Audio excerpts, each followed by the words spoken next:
When I bought the land in Willow Creek Valley, Oregon, I thought I'd finally found my peaceful escape. I'm Ellie Harper, and I dreamed of a place with no neighbors, no noise, no drama, just me, open space, and a small wooden house I'd always wanted to restore. Have an orchard, as I called it, was everything I wanted. A few acres with apple, pear, and cherry trees scattered about, a row of pines at the back, and an old wooden gate covered in vines at the entrance. Before diving into the story, comment where you're watching from, and don't forget to subscribe so you never miss the latest video. I still remember the first time I saw it. The garden stretched out before me, simple, private, and entirely mine. The fruit trees stood scattered across a few small acres, their branches lush, leading to the old wooden house I'd long dreamed of fixing up. It wasn't fancy, but it had a rustic charm I loved. Curved porch roof, dusty windows, and the potential to become my home. The wooden gate at the entrance, locked with a rusty padlock, wasn't much to look at, but it reassured me. It kept this garden separate from the world, and that's what I needed. I stood there, breathing in the fresh air, thinking I'd escaped all the troubles of Portland, the car horns, cramped apartments, and endless pressure. I started unloading the last of my moving boxes from the truck, feeling like I was opening a new life. That's when I heard the crunch of gravel under someone's feet. I looked up and saw a woman standing there, holding a plate of cookies, her smile overly bright, but somehow forced, as if she was trying too hard to seem friendly. "Hi there," she said, her voice so sweet it felt unreal. "I'm Margaret Voss, president of the HOA from the nearby subdivision." She gestured vaguely toward the rows of identical houses half a mile away, then handed me the cookies. "I thought I'd bring these over to say hello." I took the cookies, nodded, trying to stay polite, even though I just wanted to unload in peace. "Thanks," I said curtly, setting the plate on a box. Margaret looked around, her gaze lingering on the wooden gate. "This garden's really nice," she said, her smile still plastered on, but I sensed it was a bit forced. "We at Pine Hollow like to keep the area looking nice, you know." I didn't think much of it, just smiled, nodded, and said, "Yeah, I get it. But I'm not part of the HOA. My property's not within their boundaries." She laughed, a laugh that was almost nervous, a bit high-pitched. "Oh, of course not," Margaret said quickly, as if trying to smooth something over. "But you know it's always good to be a good neighbor." I nodded again, saying nothing more, just wanting the conversation to end. I turned back to my boxes, thinking it was just harmless small talk from an overly eager neighbor.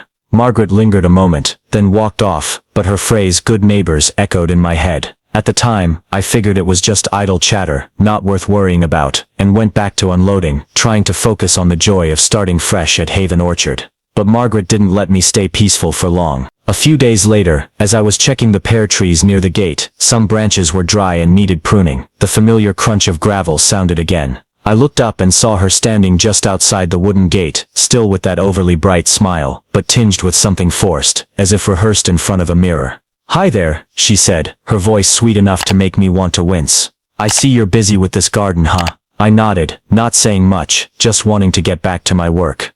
Margaret tilted her head, peering through the gate at the fruit trees. "I just wanted to say," she began, her tone soft but with a hint of something insincere, "that I'm the president of the HOA at Pine Hollow, the subdivision half a mile away." She pointed vaguely toward the identical houses I'd seen in the distance. "We like to keep this area looking nice, you know." I nodded again, not thinking much of it, just wanting her to finish and leave. But she didn't stop. "This gate," she said, her eyes sliding over the rusty padlock. "It seems a bit too private, don't you think?" I stopped pruning, set the shears down, and looked straight at her. "Yeah, it's my private property," I replied, keeping my voice calm but firm. "I'm not part of the HOA. My property's not within their boundaries." I thought that would end it. Clear and simple. But Margaret laughed, a laugh that was almost nervous, a bit high-pitched, as if I'd said something funny she didn't want to admit. "Oh, of course not," she said quickly, waving her hand as if to dismiss the idea. "But you know, it's always good to be a good neighbor." That phrase again, good neighbors. And this time it made me pause. There was something in how she said it, in the way she kept that smile on her face, that made me uneasy. But I didn't want to make a fuss. I just smiled, nodded, and said, "Yeah, I get it." I turned back to the pear tree, thinking she'd take the hint and leave. Margaret stood there a bit longer, watching me through the gate, then finally turned away, her shoes crunching on the gravel as she walked off. When she was out of sight, I let out a breath, but the unease lingered. Her words stuck with me, no longer feeling friendly, but like a subtle warning creeping into my thoughts. At the time, I told myself I was overthinking it. I'd left Portland to escape drama, and I wasn't about to let a slightly odd neighbor rattle me. I shrugged it off as small talk, went back to pruning, and tried to focus on the peace it brought me. That night, I locked the gate carefully, reassured by the rusty padlock, still believing this garden was mine alone, a separate world no one could touch. The next few days, I threw myself into the garden, pruning branches, clearing the shed, starting to fix up the wooden house. I lost myself in nature's rhythm, birds chirping through the apple trees, the earthy smell rising after a passing rain. The old wooden gate stood there, locked tight, like a shield between me and the outside world. For a moment, I felt safe, but that peace didn't last long. Late one afternoon, with the sun softening, I was out by the wooden gate, trying to fix it. Time had worn it down, the hinges squeaked every time I opened it, and the vines clinging to it made it look more crooked than ever. I'm no carpenter, but I wanted it sturdier, not just for looks but to keep my garden separate from the world outside. I just finished painting it a light brown to blend with the trees, when I heard that familiar gravel crunch. I turned, and there was Margaret again, standing just outside the gate, holding a plate of cookies, her smile bright, but forced as always. I thought I'd bring these over, she said, pushing the plate toward me, through a gap in the gate. Just a little welcome gift. I took it, nodded thanks, though inside I just wanted her gone. Thanks, I said curtly, setting the plate on a nearby log. We exchanged a few pointless words about the weather, the garden, but I could tell she was steering the conversation somewhere. And then, as I expected, her tone shifted, gentle but loaded with intent. You know, Margaret said, tilting her head to peer through the gate at the fruit trees, some folks in Pine Hollow keep wondering why this gate's locked. It's a shame to keep such a pretty garden all closed off like that. I raised an eyebrow, irritation rising. Yeah, it's my private property, I replied, voice calm but firm. I like having my space. Her smile faltered for a second, but she quickly regained that cheery look. Oh, of course, she said, waving a hand as if to brush off any hint she was overstepping. I just mean it's a beautiful area. You know, the kind of place people would love to stroll through, enjoy the view, like good neighbors do. There it was again, good neighbors, and this time it sent a shiver down my spine. I gave a faint smile, trying to stay polite, and said something vague like, yeah, I like my privacy. Margaret nodded, but I could see she wasn't pleased with my answer. Before leaving, she added one more line, her voice sweet but pressing. You know, if you ever want to spruce up this garden, the HOA has resources. We're always happy to help. I nodded again, saying nothing more, just wanting her out of sight. She lingered a moment, watching me through the gate, then turned away, her shoes crunching on the gravel as she left. I watched until she disappeared, the unease still hanging heavy in my chest. Standing by the wooden gate, I realized Margaret wasn't just a nosy neighbor. There was something in how she talked about the gate, the garden, a subtle probing like she wasn't just interested, but looking for a way in. A flicker of unease sparked inside me, but I quickly pushed it aside. Maybe I was overthinking it. She was pushy, sure, but maybe that was just her personality. At dusk, as darkness began to cloak the garden, I was out back near the pine row, clearing dry branches that had fallen after a big wind. I was bending down to pick them up when I heard voices echoing from a distance. At first I thought it was noise from the main road half a mile off, but as I straightened up and listened, I realized it was closer, coming from inside my garden. My heart beat faster. I dropped the branches, hurried toward the trees, and then I saw them. Two strangers, a man and a woman, were strolling along the edge of the garden near the cherry trees. They walked and pointed, chatting lively as if touring a public park. The woman even held an apple, one of my apples, and took a bite like it was no big deal. Blood rushed to my head, but I tried to stay calm, striding toward them. Excuse me, I called out, my voice sharper than I meant. What are you doing? They flinched, turning to face me, clearly caught off guard. The woman, about 40-something, stammered. Oh, sorry, we didn't mean to. The man cut in. We were just walking around. Margaret said it was fine, that you wouldn't mind if we stopped by for a bit. I blinked, stunned. Margaret said what?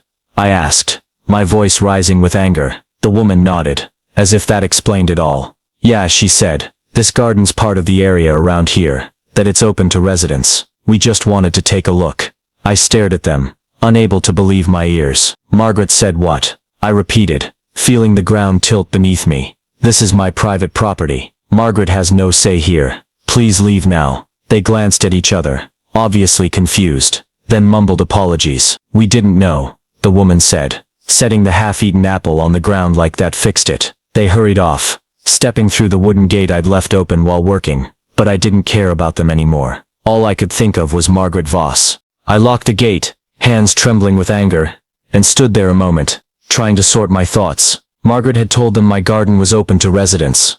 Where did she get that right? I felt violated, not just the garden but the peace I'd worked to build. I couldn't let this slide. The next day I decided to confront her. I walked over to Pine Hollow, found the HOA office, a small house with a Pine Hollow HOA sign out front. I knocked, and Margaret opened the door, that overly bright smile still plastered on. But I caught a flicker of something in her eyes. Worry, maybe. "Hi there," she said, her voice as sweet as ever.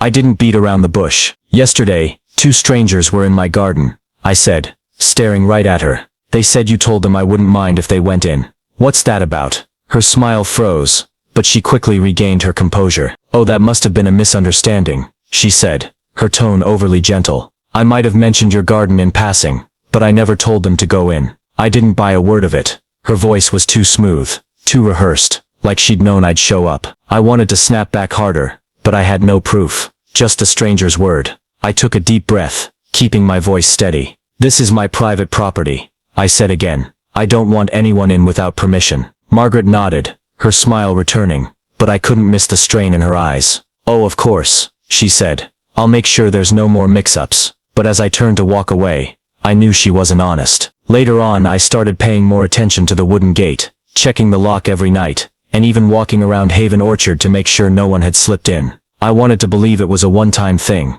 that Margaret would back off after I made it clear this was private property. But the more I thought about it, the stronger my gut feeling grew, that she wasn't the type to let it go so easily. One morning, as I was checking the cherry trees, some of the fruit had ripened red, ready to pick. I spotted an envelope lying under the wooden gate. I frowned, stepped out to grab it. At first I thought it was junk mail, or a stray bill, but when I looked closer, I saw my name handwritten on the front.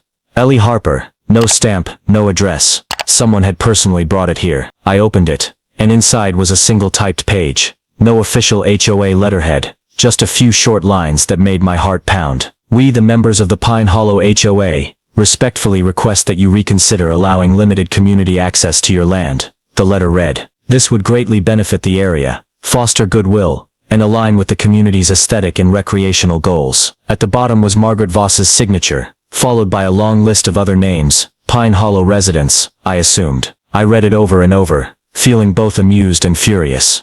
A petition? They really thought I'd turn Haven Orchard into a public park, just because of a letter. I stuffed the letter into my pocket, trying to stay calm, but inside I was boiling. This wasn't a misunderstanding anymore. This was a blatant attempt to pressure me. I couldn't sit still. I marched straight to Pine Hollow, to Margaret's house, a small white place with a low fence and a Voss nameplate out front. I knocked hard, and when she opened the door, that familiar overly bright smile appeared, but this time it felt more fake than ever. "Oh, hi there," she said, her voice sweet as honey. "What's going on?" I didn't beat around the bush.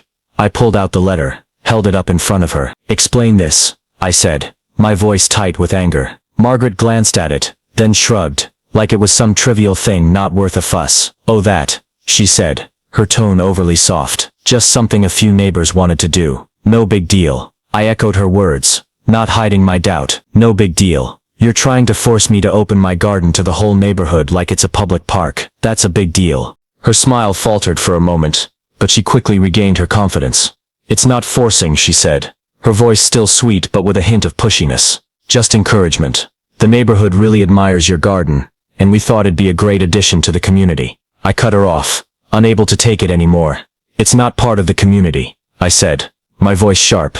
"It's my private property, and it's staying that way." Margaret's smile vanished completely. She crossed her arms, looking at me with eyes colder than I'd ever seen. "Well," she said, her tone suddenly dry, "I was just trying to be a good neighbor, but if that's how you feel, I guess there's nothing more to say." Her response was too final, too calculated, and it made me pause. I wanted to press her, to find out why she kept targeting my garden, but her stare told me I wouldn't get anything more out of her right now. I turned away, the Pine Hollow HOA letter still clutched in my hand. Facing Margaret Voss, I had no doubts left. She wasn't just a curious neighbor. That letter, with its signatures and fake encouragement, was a clear sign. She was after my Haven Orchard. I started feeling like I was being watched, even though I had no solid proof. Every day I checked the wooden gate, walked around the garden, looking for anything out of place, but everything stayed quiet. Then strange things started happening. That morning, as I went out to pick apples for jam, I found a pile of trash right by the pine row,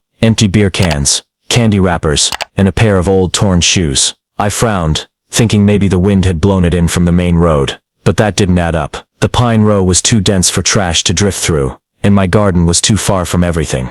I cleaned it up, shrugged it off, but the unease stuck with me. A few days later, I noticed tire tracks near the back gate, a small path I rarely used, leading to a dirt road behind the property. The tracks were deep, like someone had deliberately driven in and turned around. I stood there, staring at them, my heart beating faster. Someone had been here. But what really set me off came one afternoon. I was checking the pear trees near the fish pond, when I saw a row of them trampled broken branches, fruit scattered on the ground, like someone had stomped through without a care. I knelt down, inspecting the soil, but there were no clear footprints, just crushed grass and some scuff marks. I thought of deer, but there were no hoof prints, and this row was too deep in the garden for random wildlife to wander through. I stood up, fists clenched, feeling like someone was trying to send a message, and I had a strong hunch who it was. I decided to act. I'd set up a small security camera near the wooden gate when I first got here, just a cheap one for wildlife, but now I needed more.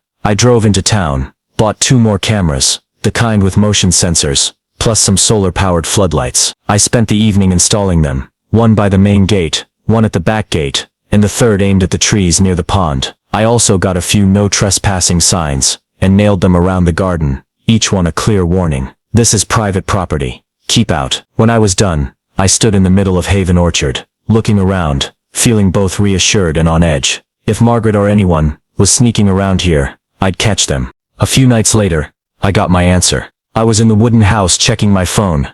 The cameras sent alerts whenever they detected motion, when a notification popped up. I opened the app and there was Margaret, standing right outside the main wooden gate, under the dim glow of the floodlight. She wore a dark coat, holding a small notebook, scribbling something while peering through the gate into the garden. Every so often, she raised her phone, snapping photos, then glanced around like she was afraid of being caught. I stared at the screen, a chill running through me. She wasn't doing anything obvious, no cutting locks, no climbing over, but her presence at night, with that notebook and camera, made my skin crawl. I rewatched the footage, zooming in frame by frame to confirm. There was no doubt, the forced smile was gone, but Margaret's tall frame and signature curly hair were unmistakable. I saved the video, my heart pounding with anger and worry. What was she doing? What was she writing? And why at night? I thought of the trash pile, the tire tracks, the trampled trees. The cameras hadn't caught who did those, but I couldn't shake the feeling Margaret was tied to it. She'd lied about the strangers, and now here she was, lurking around my garden like a thief. When the camera caught Margaret sneaking around outside the wooden gate, all my doubts crystallized. She wasn't just nosy, she was plotting something. The break-ins, the trash pile, tire tracks, trampled trees, and that nighttime video only fueled the sense of danger creeping in. Every morning I made a point to check the cameras, saving every clip, even if it was just a squirrel darting by. Haven Orchard used to be my sanctuary, but now it felt like a silent battlefield where I had to quietly guard every corner. One afternoon, as I was in the wooden house brewing tea, the sound of a car rumbling down the nearby dirt road made me pause. Looking out the window, I saw a postal truck stop near the gate, and the mail carrier slipped an envelope through the gap under the wooden gate, before driving off. I stepped out to grab it, a chill running through me, when I saw the printed header, Pine Hollow HOA. This wasn't a handwritten note like before, it looked official, with a seal and address clearly stamped. I tore it open, and what I read made my blood boil. We have observed that your fence currently fails to comply with Pine Hollow HOA community standards, the letter began, its tone stiff and legalistic. This fence is deemed to encroach on our managed area, and must be removed immediately. Failure to comply will compel us to take further action. I read it again, unable to believe my eyes. My fence? I didn't even have a real fence, just the wooden gate, and a few old planks I'd put around the fish pond to hold the soil. More importantly, Haven Orchard wasn't part of their HOA. This was my private land, with clear paperwork from the day I bought it. I slammed the letter on the table, hands shaking with rage. This wasn't encouragement or a misunderstanding anymore. This was a full-on attack. I pictured Margaret standing outside the gate at night, taking notes and photos, and I knew she was behind it. But I wasn't going to let her win that easily. I grabbed my phone, scrolled for the number of an old friend from Portland, Clara, a real estate lawyer I'd met back when I worked there. I called her, spilling everything from Margaret's first visit, the strangers, the petition, the break-ins, to this latest notice. Clara listened, then said with firm assurance, "Ellie, don't worry, I'll help you." Clara advised me to hire a surveyor to recheck the property lines, not just to disprove the HOA's claim but to see if they were up to something shady. I contacted a surveying company in town, and a few days later a man showed up with equipment and maps. He measured around the garden from the wooden gate to the pine row, and when he was done he handed me a report that left me stunned. My fence, or rather the gate and a few planks, was entirely within my property lines. No violations at all. But even more interesting, he pointed out that a strip of HOA landscaping, some bushes and a Pine Hollow welcomes you sign, was actually on my land, crossing the boundary by a few meters. I laughed out loud reading the report, feeling like I'd just found a weapon to fight back. I sent it to Clara, and she quickly drafted a response letter to Pine Hollow HOA. "Have an orchard is private property, not under your jurisdiction." The letter stated, "The demand to remove the fence is baseless and illegal. Furthermore, we've discovered that your landscaping encroaches on my client's property. We demand you immediately cease all harassment and remove the violating structures from Miss Harper's land, or we will consider legal action." Clara sent it via certified mail, and for the first time in days I felt a wave of relief. When Clara sent the response letter to Pine Hollow HOA, I felt a surge of relief. The survey report and our legal demands were a powerful counterstrike, and I started to believe Margaret might have to rethink her moves. I kept tending to have an orchard, picking apples, fixing the wooden house's roof, and checking the cameras daily. The break-ins had stopped, no more trash or tire tracks, and I began to think maybe she'd given up.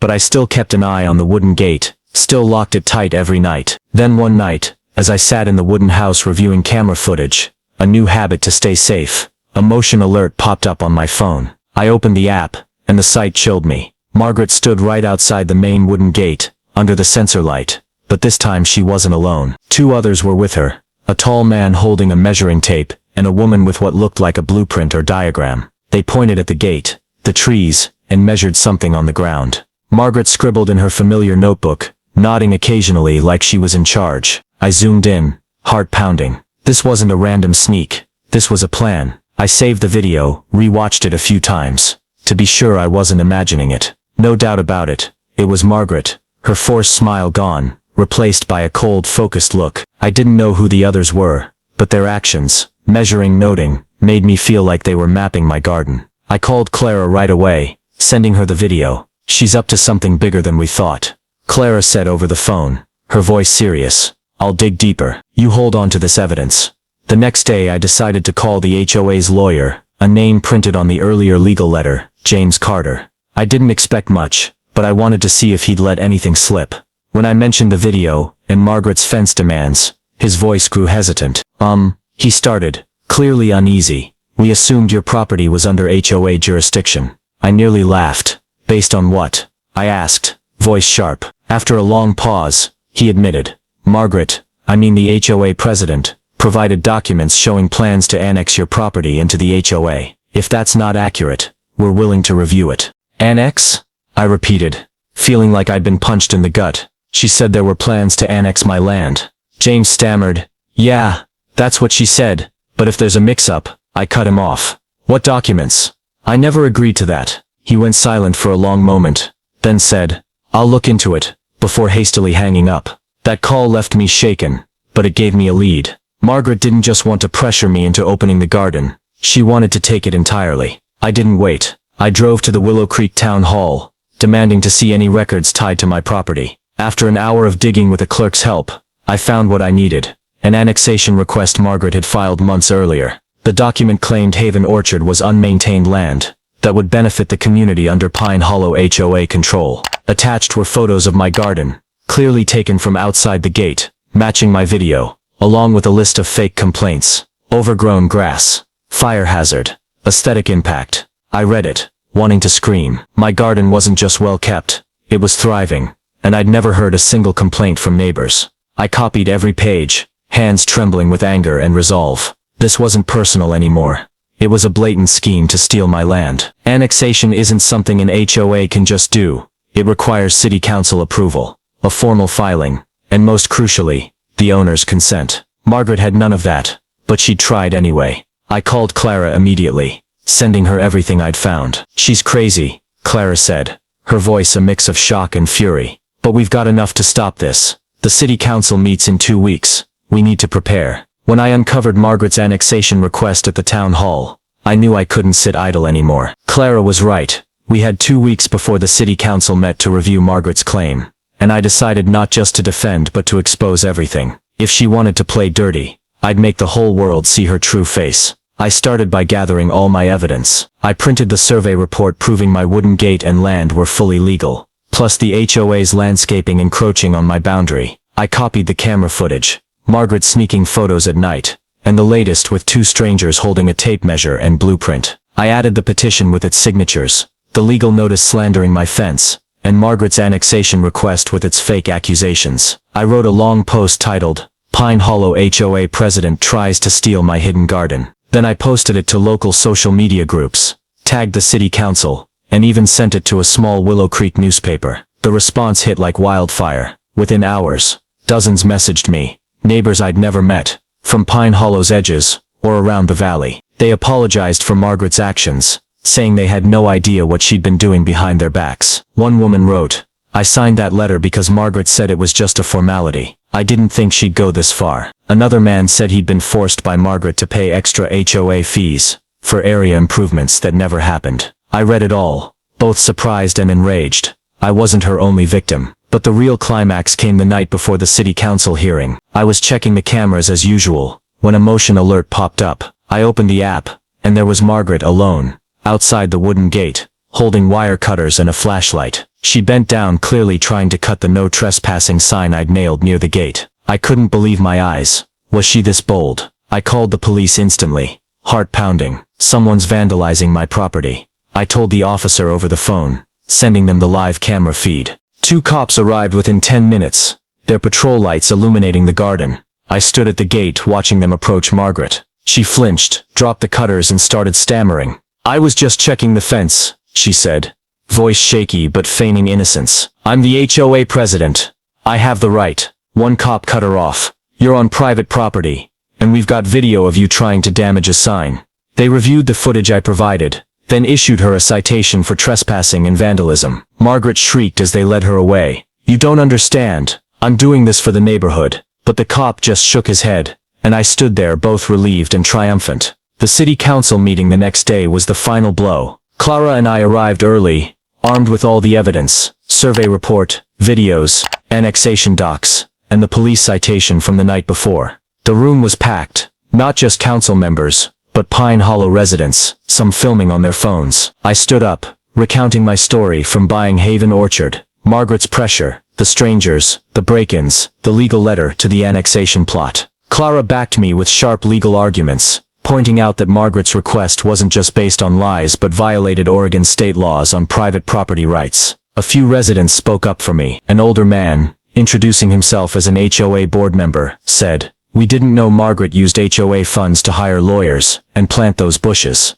She said it was for community benefit, but now we see she just wanted land." The council listened, reviewed the evidence, and after an hour of debate, unanimously voted to deny Margaret's annexation request.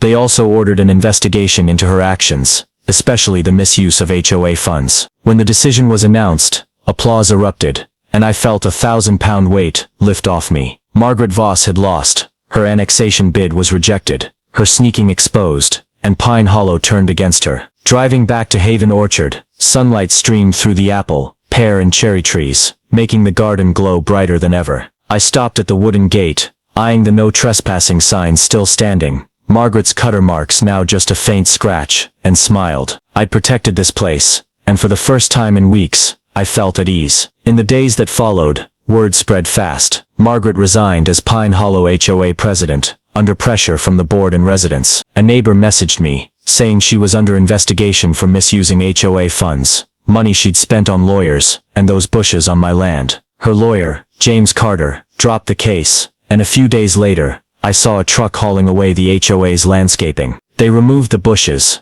and Pine Hollow welcomes you sign from my boundary, leaving an empty patch I planned to fill with more fruit trees. I stood there, watching them work, feeling like I'd reclaimed a small piece of Haven Orchard I didn't even know I'd lost. The HOA stopped bothering me. The last letter I got from them was a brief apology from the new board, saying they'd been unaware of Margaret's plans, and promised to respect my boundaries. I shrugged, filed it away with the other papers, and got back to my life. I finished fixing the wooden house's roof, repainted the walls, and started making apple jam from the ripe fruit. The cameras stayed on, but now they only caught squirrels and birds, no more Margaret, or anyone else outside the gate. One afternoon, as I sat under the biggest apple tree in the garden, sipping homemade cider, I heard footsteps on the gravel. I tensed, but then saw it was a small group of neighbors, not from Pine Hollow, but from scattered homes around Willow Creek Valley. They carried a fruit basket and shy smiles. "We heard about your fight with Margaret," an older man said. "We just wanted to say thanks for standing up to her. She bothered us too, but no one dared do anything." I invited them in, opening the wooden gate for the first time for a happy reason, and we talked for hours under the trees. That visit sparked an idea. I didn't want Haven Orchard to be a public park like Margaret had hoped, but I didn't want to keep it locked away from good people forever either. I held a voluntary open garden day, not for Pine Hollow but for the honest neighbors around the valley. They came bringing food, and we picked apples together, swapping stories. A few even helped me plant new pear trees in the empty patch the HOA left behind. As the sun set, I stood in the garden watching everyone laugh and talk, feeling a different kind of joy. Not isolated privacy, but peace shared with those who deserved it. Margaret, I heard, left Pine Hollow not long after. A neighbor said she sold her house and moved away quietly. No one's sure exactly where she went. I didn't care much. She wasn't my problem anymore. I sat under the apple tree one evening, sipping cider, looking at the wooden gate under the moonlight. I thought about this journey, from buying the land, Margaret's pressure, the strangers, the break-ins, the legal letter, to the annexation scheme and final victory. I'd fought to keep Haven Orchard, not just because it was mine, but because it's where I found myself again. The breeze rustled through the fruit trees, carrying the sweet scent of ripe apples. I smiled, feeling the peace I'd craved from the start, return deeper than ever. The wooden gate stood there, locked tight, but now it wasn't just a boundary, it was a symbol of triumph. Haven Orchard was mine, and no one could take it away. The story HOA president goes ballistic. When I shut her out of my hidden orchard, reflects very real tensions in the United States today, especially in suburban or rural areas where private property rights often clash with community pressures. Ellie Harper, the main character, buys Haven Orchard in Willow Creek Valley, Oregon, seeking peace, but faces Margaret Voss, an ambitious HOA president, trying to annex her garden through tactics like vandalism, trespassing, and falsified documents. This fight isn't just about land, it's about personal freedom, a core American value, against the control of groups like HOAs, common in modern neighborhoods. From strangers picking apples at Margaret's word, to the video of her sneaking measurements at night, the story shows how personal power can be abused under the guise of community benefit, a frequent issue in US HOA disputes. The lesson here is practical. Always stay vigilant and proactive in protecting your rights in a society that values freedom yet is full of blurry lines. Ellie didn't just rely on gut feelings. She took concrete steps, installing cameras, hiring a surveyor, enlisting lawyer Clara, and exposing evidence online, to combat Margaret. This reminds us that in America, where law and ownership are respected, knowing your rights, like Ellie checking her land boundaries, and using technology, security cameras, are key to self-defense. Plus, Ellie's eventual voluntary garden day shows balance. Protecting yourself doesn't mean isolation. It can pair with building ties with worthy people. In real life, learn from Ellie, stand firm, gather proof, and find allies like Clara, so you can not only keep your own garden, but live in harmony with the community around you. If you enjoyed the story of how I saved Haven Orchard from Margaret Voss's grasp, hit that subscribe button so you don't miss more exciting battles. Thanks for watching, and I'll see you in the next video, where we'll uncover more secrets from this hidden garden.